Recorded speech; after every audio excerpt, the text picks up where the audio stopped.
કરેલું ક્યારેય ફોગટ જતું નથી. તમે જેવું કરશો એવું જ ભરશો. આવા બધા વાક્યો તમે બહુ સાંભળ્યા હશે, હે કે નહીં? હે ને? તમને એમ એવું પણ થતું હશે ને કે યાર ખરેખર આ વસ્તુ કામની છે કે પછી કહેવતો જ છે. તો આ કહેવત હું તમને સાચી પડી છે, ખુદ જોયેલું છે, નજીકનો કિસ્સો છે, સાચી સાચી હકીકત કહેવા માગું છું. કોઈ બુકમાંથી ઉપાડેલી નથી. હવે એ વાત સાંભળજો. હું એ વ્યક્તિનું નામ કે બધું મેન્શન નહીં કરી શકું, કેમ કે આપણે કોઈની પર્સનલ વસ્તુ કોઈને શેર ન કરવી જોઈએ, હું એવું માનું. બસ હું તમને જાણવા મળે કે હકીકતમાં એવું બને છે એટલે ફક્ત શેર કરું છું થોડું ઘણું. ઓકે, પહેલાં તો સ્વાગત છે તમારું મારી યુટ્યુબ ચેનલમાં. હું છું ક્રિષ્ના દવે અને આવા નવા સરસ મજાના નવા વિડીયો હું બનાવતી રહું છું એકદમ રિયલ એક્ઝામ્પલ સાથે. તો અત્યારે જ જોડાઈ જજો મારી ચેનલમાં, લાઇક શેર એન્ડ સબસ્ક્રાઈબ કરી દેજો. તો વાત એવી છે કે તમે જેવું કરો છો ને એવું તમારી સાથે થાય જ છે. ભલે 5 વર્ષે, 10 વર્ષે, 15 વર્ષે, પણ એ વસ્તુ થઈને રહે છે, તમને મુકતી નથી. એનું જ એક લાઈવ એક્ઝામ્પલ છે કે અમારા નજીકના જ એવા, મતલબ ફેમિલી રિલેટિવ તો નથી પણ પાડોશી ટાઈપ કહી શકો. તો એમના મતલબ એ છોકરી હતી, એના મમ્મી એની સાથે રહેતા હતા. એમના મેરેજ થઈ ગયા, એમના છોકરા થઈ ગયા. પણ કહેવાય ને કે મમ્મી પપ્પાનું મકાન હોય તો આપણે જેટલા ભાઈ બહેન હોય ને એમના ભાગે પડતું હોય, એકલાનો ભાગ ન હોય. પણ એમને કર્યું એવું કે એના મમ્મીને રાખતા હતા, એટલે એને કીધું કે આ મકાન અમે કોઈને દઈશું નહીં. એના મમ્મી ગુજરી ગયા. કીધું કે હવે આ ભાઈઓ ભાગે કે બેનું ભાગે આ મકાન મળશે નહીં, આ અમારું છે. હવે એકવાર કહી દીધું એટલે સગા સગા હોય એટલે બહુ બધું એક્શન કોઈ લઈ ના શકે. એટલે એ વ્યક્તિઓએ જવા દુઃખ થયું કે નહીં યાર, બધાના ભાગમાં આવે, સારા એવા એરિયામાં છે, સારો એવો ભાવ આવે, પણ હવે આને તો શું કહેવું. એટલે છૂટી ગયા, વયું ગયું, બધું પૂરું થઈ ગયું. આજથી આ વસ્તુ હશે 15 વર્ષ પહેલાંની. અને હવે એવું થયું કે એને કીધું કે હવે આ મકાન પાડીને આપણે મોટો બંગલો કરાવી નાખીએ. પાડો, બંગલો કર્યો, બધું કર્યું, પણ જે લોન લીધી હતી મકાન બનાવવા માટે, થયું એવું કે એ લોન ચૂકતી કરી શક્યા નહીં અને બેંકવાળાએ મકાન સીલ કરી નાખ્યું. અને પછી પણ એમને ટાઈમ આપ્યો છતાં એ લોન ચૂકવી ના શક્યા. અને એ મકાન છે એ એમના જે ભાવનું હતું, એટલે મતલબ કરોડ રૂપિયાનું મકાન હતું, એને બદલે એનાથી 50% ભાવમાં બીજા કોઈએ ખરીદી લીધું. બેંકે લિસ્ટિંગ કર્યું હતું અને જે પ્રમાણે જેમનું લોન ચૂકતી થવાની હતી એટલી કરીને પોતાનો નફો કાઢી લીધો અને વેચી નાખ્યું બેંકે. એમના હાથમાં આવવા જ નથી દીધું. નાનકડી એમથી સ્ટોરી છે કે તમને એમ લાગતું હોય ને કે આ વ્યક્તિ મારું ખરાબ કર્યું છે તો આને હું પહોંચી શકું એમ નથી, મારી તેવડ નથી કે હું આના ઉપર એક્શન લઈ શકું કે એને સમજાવી શકું. અને પછી કોઈ મારા જેવો માણસ હોય ને તેમ જ કે હું ભગવાનના ભરોસે છોડી દઉં છું. મને ખબર છે કે મારો ભગવાન આને જોઈ લેશે, પછી હું જતી રહું. અને હકીકતમાં મારો ભગવાન છે ને એ જોઈ લેશે, એ વિશ્વાસ હતો મને અને એ જોઈ લે છે. આ જ વસ્તુ સાબિત થઈ ને અમારી આંખની સામે. રોજે હું આમ અર્ઘ દેવા જાઉં ને એટલે એ મકાન હું જોઉં, ત્યારે મને એમ થાય કે યાર કુદરત કોઈને મૂકતો નથી યાર.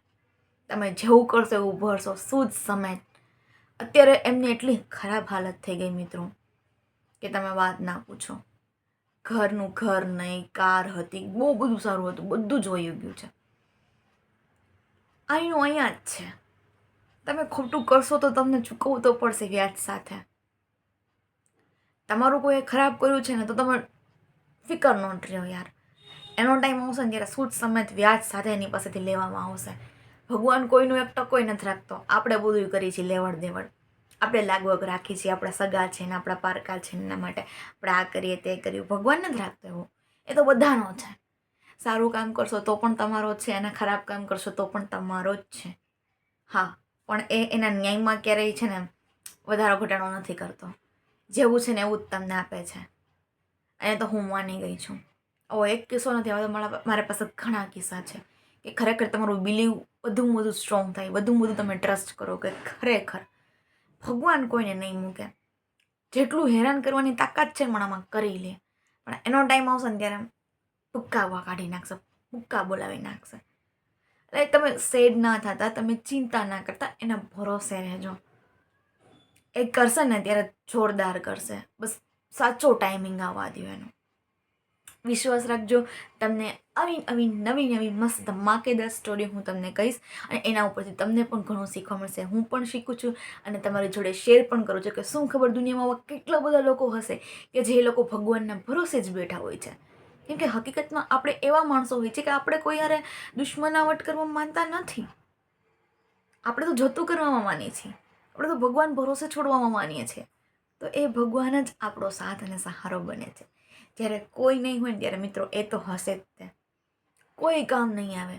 એમ કહે ને કે ભાઈ માણસો હારે સંબંધ રાખવા જોઈએ, માણસોને બહુ મતલબ આપણે જરૂરત સમયે ક્યારેક કોઈ કામ આવી જાય આપણે ખબર નથી પડતી. હું એમ કહું છું મિત્રો કે ઉપરવાળો એ ભગવાનને જો તમે તમારા ફ્રેન્ડ બનાવી લીધા, જો તમે એની સાથે સારી રીતના રહેવા માંડ્યા, એને યાદ કરવા માંડ્યા ને તો શેરીની ધૂળની પણ જરૂર તમને એ નહીં પડવા દે. કોઈને કોઈ રૂપ લઈને, કોઈને કોઈને નિમિત્ત બનાવીને એ તમારી પાસે જરૂર આવી જશે. ફક્ત એનો સહારો લ્યો, ફક્ત એને વાત કહો.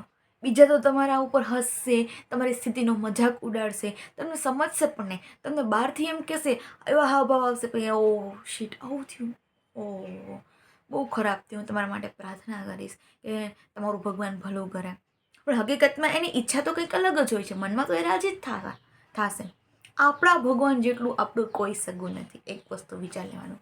એટલે હું તો એમ જ કહીશ કે જો ટ્રસ્ટ કરવું હોય ને તો એક ગોડ ઉપર કરો, ઈશ્વર ઉપર કરો, યુનિવર્સ ઉપર કરો, જેને તમને બનાવ્યા છે, જેને તમને ઘડ્યા છે, જે હર પળ, હર શ્વાસે, હર ડગલે ને પગલે તમારી સાથે હોય છે. તમે એને માનો તોય ભલે, ના માનો તોય ભલે, તમે એને ભાવ આપો તોય ભલે ને ના આપો તોય ભલે, તમે એનું નામ લ્યો તોય ભલે ને ના લ્યો તોય ભલે. બોલો આજના દુનિયામાં એવું કોણ મળશે તમને કે જેને તમે અટેન્શન નહીં આપો, જેને તમે વેલ્યુ નહીં આપો, છતાંય તમારું બનીને રહેશે કોઈ? મને યાદ કરીને કહો, નહીં રહે ને. બસ એક તું ही सहारा मेरा, एक तेरे भरोसे में, બસ તારા જ ભરોસે હું છું. મેં તો મારું સર્વસ્વ એને આપી દીધું છે. કેમ કે જેટલા પણ અનુભવો થયા છે ને એમાં બસ દોસ્ત એક જ વસ્તુ જોવા મળી છે કે એ મારો છે. બાકી હું દુનિયામાં ગમે એની પાછળ ગાંડી થઈ જાઉં ને, ગમે એટલું કરી લઉં ને, કદાચ એ મને ભૂલી શકશે, પણ મારો પ્રભુ, મારો ઈશ્વર, મારો નાથ મને નહીં ભૂલે, મને ક્યારેય એકલી નહીં છોડે. બસ આ જ વિશ્વાસ જેથી તમને તમારા પ્રભુ ઉપર આવી ગયો, જે તમને બનાવવાવાળા ઉપર છે એના ઉપર તમે કરશો એટલે તમારી જિંદગી સોલિડ છે. બોસ ટ્રાય કરી જોજો. Thank you. હર હર મહાદેવ.